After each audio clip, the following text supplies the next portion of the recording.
Hi, it's me again.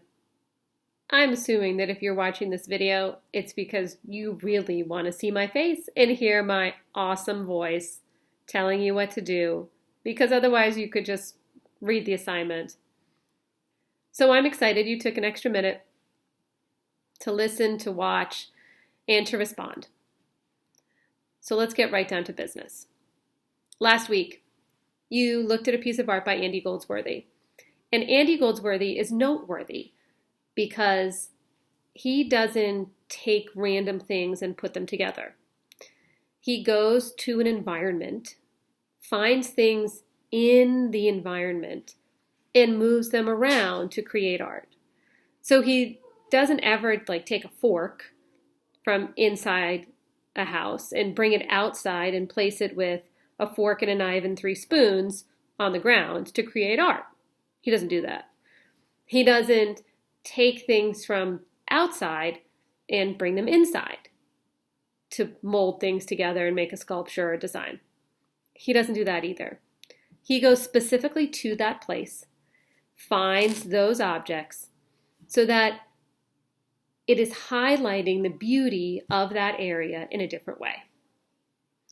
And that's your challenge this week. So you can be somewhere inside your home. You could be somewhere outside your home. But as you were in those spaces, look around. You might have noticed that our challenge every week is to look around. It's because it's important to be aware and look around and see things that you might not otherwise see. Find some objects that you can imagine making something with. Andy Goldsworthy used leaves in that picture that we saw of his sculpture, his art, his outdoor art. A hole in different colored leaves, that's all. And it's about the placement of them that really make it remarkable. So think about placement. Think about color, think about location, think about placement as you are putting your things together and creating art with them. And when you're done, draw it, take a picture of it, send it to me.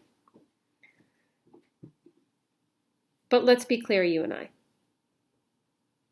I know when you've put effort into it, don't I? Yeah. Quality shows. Time and effort show.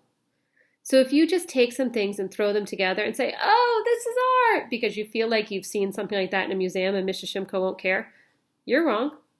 And you know that. I want you to have a really strong sense of integrity with this piece. Really thoughtful in how you put it together. And then when you have been very thoughtful in how you've put it together, then you draw it or take a picture of it. How you present it to me is up to you.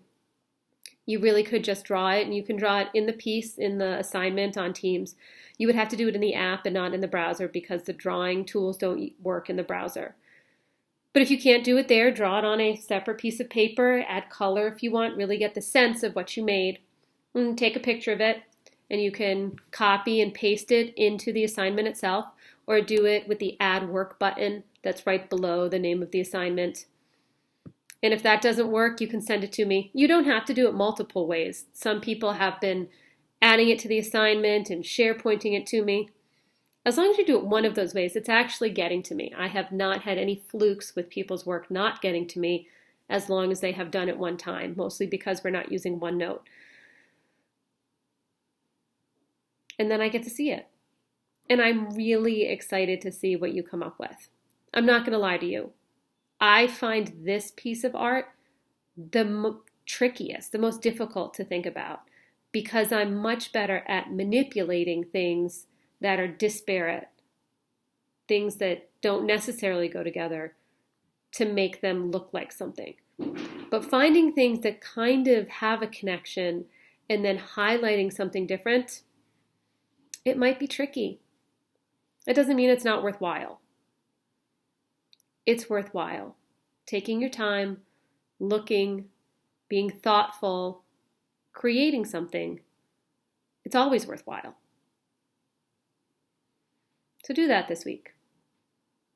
And if you have any questions, email me, send me a chat text.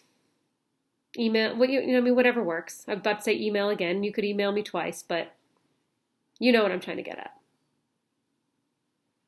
And hopefully we'll talk to each other soon. If you have any questions, office hours too are an option. Okay. Have a good week, friends, and I hope you have a great Memorial Day weekend. Adios.